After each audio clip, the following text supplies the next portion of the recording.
तर शेगावमध्ये आपण बघितलं भक्तांची मांदियाळी दिसतीये, मात्र सलग सुट्ट्यांमुळे भाविकांची पावलं ही देवदर्शनासाठी सध्या वळताना दिसताय। कारण करवीर निवासिनी अंबाबाईच्या मंदिरात याशिवाय पंढरपूरच्या विठोबारायाच्या मंदिरात सुद्धा भाविकांनी मोठ्या प्रमाणात गर्दी केली असल्याचं बघायला मिळतंय। राज्यभरातील भाविक पंढरपूर याशिवाय कोल्हापूरमध्ये दाखल झालेत। भाविकांची गर्दी वाढल्यानं विठ्ठल दर्शनासाठी 4 ते 5 तासांचा अवधी सुद्धा लागत असल्याचं सध्या तरी सांगितलं जातंय। मात्र पदस्पर्श दर्शनाची रांग ही 2 किलोमीटर अंतरावर गेली आहे। मुखदर्शनासाठी ही लांब रांग लागली असल्याचं बघायला मिळतंय।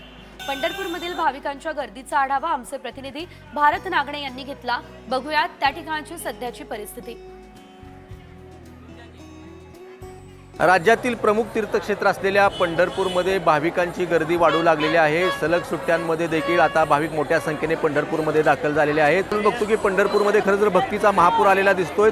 या सगळ्या गर्दीमुळे पंढरपूरच्या अर्थकारणात देखील मोठी वाढ झालेली आहे। स्थानिक बाजारपेठ देखील फुलून गेलेली आहे। आपण बघतो की नवीन वर्षाचं देखील आता स्वागत करण्यासाठी भाविक मोठ्या संख्येने पंढरपूरमध्ये आलेले आहेत। माझ्यासोबत काही भाविक आलेले आहेत। भावना म्हणजे असंच 2025 साला सर्व हिंदू धर्माला आणि सर्व संस्कृतीला फलदायी आणि यशस्वी आणि सर्व रोगराई सर्व एक निरसन व्हावं अशी पांडुरंगाच्या चरणी आमची एक विनंती आहे। मग ते आहेत ना तसेच राहू दे आणि एकदम सुखाची राहू दे, दुसरं काय नाही। आशीर्वाद पांडुरंगाचा आशीर्वाद आपले सदैव आहे। गोव्याला नाही मला आवडत, गोव्याला नाही, मालवणला नाही, फक्त या देवस्थानाला अक्कलकोट, तुळजापूर, पंढरपूर हा एक नंबरचा दर्शन। भारत नागणे, साम टीव्ही न्यूज, पंढरपूर।